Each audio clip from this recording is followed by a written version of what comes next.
planting season by also considering improved farming methods. However, there were also calls for value addition of food. So today we pick the thoughts of Dr. James Kanyije, who is the Chief Executive Officer of KK Foods. Welcome to NTV at 1 today. Thank you. Well, value chain is a topic that has consistently been talked about, and we want to pick your thoughts on what the Minister said. Let's start from there. The fact that farmers are being encouraged to prepare for the next planting season, does it make sense? Yes, it makes sense to prepare for the season, but to me, there wouldn't be such things, because it should always be, we should always be in seasons, because Uganda has 66% in East Africa of surface water is in Uganda. So we should be having water throughout the year, and there we shouldn't have to tell farmers to prepare because as if we're waiting for God. No, God gave us water a long time ago. So, but farmers should prepare, and they should prepare every day, because farming is not a game, is a job. Yeah. Yes. Well, speaking of the financing of agricultural assets such as the equipment as well as the inputs, it does remain an issue. As someone who is directly affected by that, what would you ideally say should be done to address the issues that are at hand now? In the last 15 years I've been in this business, I have tried to make people understand, the people in authority, because farming and equipment into farming requires patient capital or heavy capital investment, not just when you talk about commercial farming, you talk about heavy duty tractors and not hose. So, but still, the investment into equipment has not been coming in this area.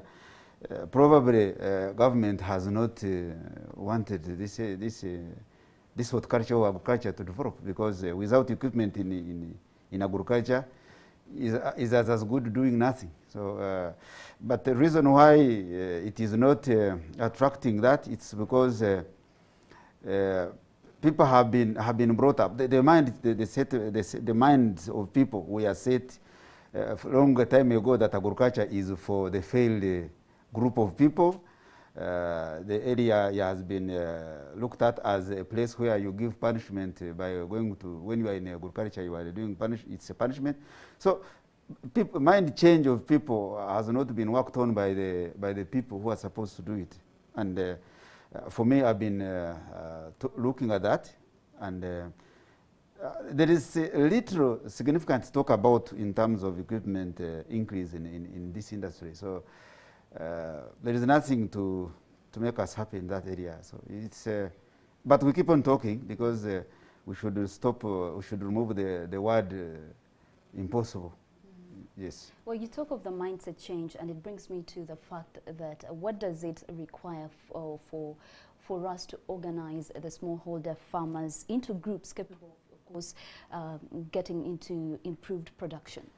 What it requires to organize, you see, it's something not complicated. It is not rocket science. It requires a commitment, love of what your country is doing, and you will organize the farmers. Because, for example, now as a company, as a KK Foods, we are now currently working with 10,000 farmers, organized groups across Uganda.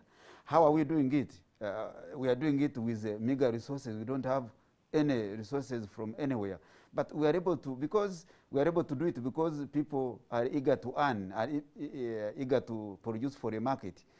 When there is market, and then there is resources, what I mean capital here, organizing groups is as drinking water, maybe even less than that. It is very, very, very easy to us who have been listening, who know how did KK Foods organize 10,000 farmers under several groups across Uganda in 45 districts. How are we doing it?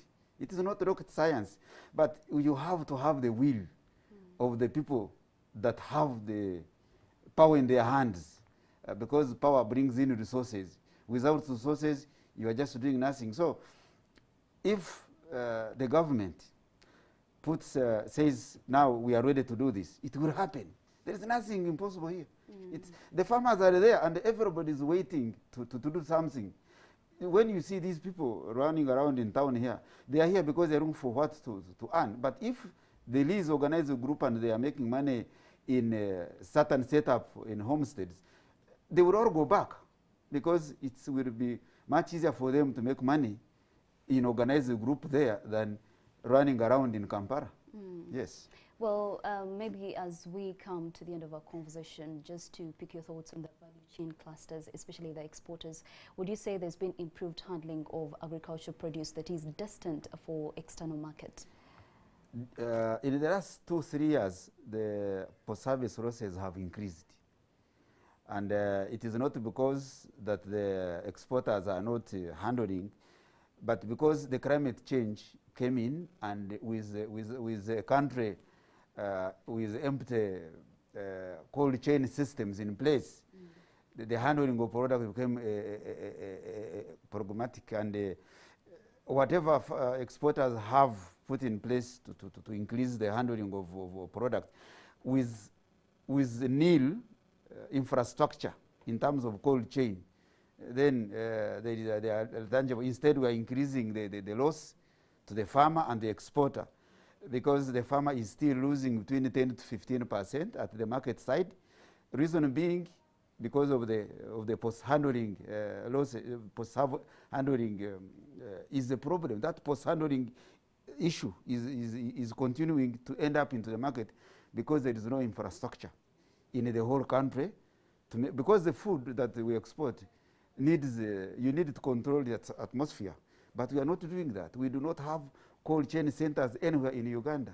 So however much the exporters are trying to handle products well, because agriculture have stepped up in terms of inspection, in terms of looking at how the products end up out of Entebbe. But at the ground root, at the grass level, at the real farm, at the small farm holder, there is nothing tangible being done there. So it will keep on increasing because the more farmers go into the production, the more produce increase, and without services on handling it, then the more losses at that level will increase. So that's why I'm saying in the last 3 years it was at 40%. It increased a little bit between the 45 to 50%. So it's a challenge, and it will continue if there is nothing done to it. All right, thank you so much, Dr. James Kanyije, for joining us on NTV at 1, speaking to us about the recent statements made by the Ministry of Agriculture. Still watching NTV at 1. Thank you. Now, over the years, research has shown that many abandoned children who grow from foster homes actually have living relatives, and while the children live in such homes, the longing to reunite with their biological family members one day still exists. Thankfully, this has now been made possible with the government alternative child care program, which was introduced to meet this need. However, even when many homes have tried and traced the original families of the children, scores are being rejected. As Solomon Kawesa reports, boys are the most rejected gender, and he shows us why.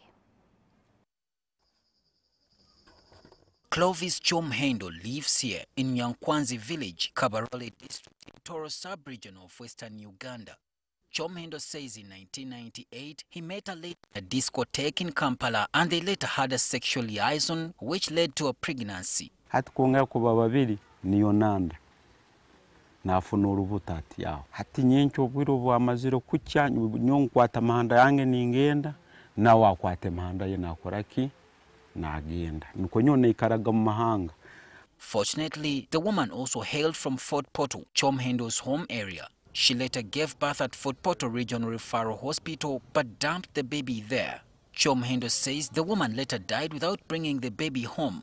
Hato byamunagireyo abantu baseruza kurungi baseruza bamutahirizo wabo bamukwata hato bamukwasire bamuteka mu nkomo cyonka abo wabo jabungara bakoraki bamugurayo bakoraki bamurekera dena ati okyabeiraho amarobwire buke half. The hospital authorities later handed over the child to a baby's home in Fort Portal. That baby, Moses Rabuhinga, is now 23 years old and has just been reunited with his biological family. Rabhinga told us how he slowly noticed that while at Fort Portal Baby's home, that he was not living with his biological family. Yeah, before you realize somebody else is coming, another child is coming, then automatically there you can know that this is not your what? Your real mother. When he was about 5 years old, Moses was transferred to another organization, the SOS Children's Village, where he has lived to date. When the children turn 18 years, they are moved out of the children's home to live in rented houses elsewhere as they complete their studies. The government recently initiated a program dubbed the Alternative Child Care Program, which requires the foster home to trace the child's biological family. However, the program seems not to have helped young Moses immediately. The first time I came here, we tried our level best, but we could not even find anything. So we left knowing that we have tried and we have failed. His former foster parent at the Fort Portal Baby's home says she met people who claim to have had their child brought to her workplace and was never seen again. Further investigations by SOS led to Chomhendo. Kani ndora fesi yawe nesana neyo mwana oli omukyaro guyampe namba yesimu nagereta na kametroni nuko abantu kubatera bakayikiriza mwana wabo bakarura nyo mwirwaro ninyana balize navo ninsemererwa umwana wange mara kusemererwa ni mugwa munda ninja kurora ibisai kurora ibisani kurora fesi yo kurora yona family ya hano honka. Of course, the first day I had no words because I'm seeing him for the first time. I don't know him. I know nothing about him. The only thing was to keep quiet and listen to the story. Over 100 children have been reunited with their families in the 2 years the program has run. But then we also have a category of children where tracing is almost impossible. If a child was, say, abandoned in hospital, a child was abandoned on the road and police took that child to a baby's home and then we received that child, tracing becomes a very, very expensive venture. The program's coordinator, Shafiq Butanda, who is the principal probation and welfare officer in the Ministry of Gender and Social Development, explains the program's achievements since inception. Originally, government was giving a certain amount to do some inspection. But now government is also increasing resources after realizing the importance of alternative care. So resources are also increasing. But again, like I said, the resources are not enough, and they will never be enough. That's why we encourage partners to come and work with us. The executive director of SOS Children's Villages Country Office, Olive Birungi Rumonya, says boys and children with disabilities are easily rejected by their families. Maybe 70% of the boys, we find a resistance of accepting because of our traditional culture, land. If I take in this boy, I already have 4 boys here. They are going to fight for land. The children with disabilities remain in foster homes for the rest of their lives, while the rejected children are usually taken up by individuals for adoption. Lumonya also notes the challenge of access to government programs, for instance, getting national identity cards. When they go in to register for the national ID, they cannot give all that information. The father, the mother's name, the village and all those. So it has become a challenge and we are now going to engage NIRA. We are going to have a meeting. We are writing to the executive director. On several occasions, these homes have hosted weddings and introduction ceremonies when the rejected children reach the age of marriage but don't have their biological family members as witnesses. Solomon Kawesa. Thank you, Solomon Kawesa, for that report. NTV at 1 will take a short break and we'll be back with more.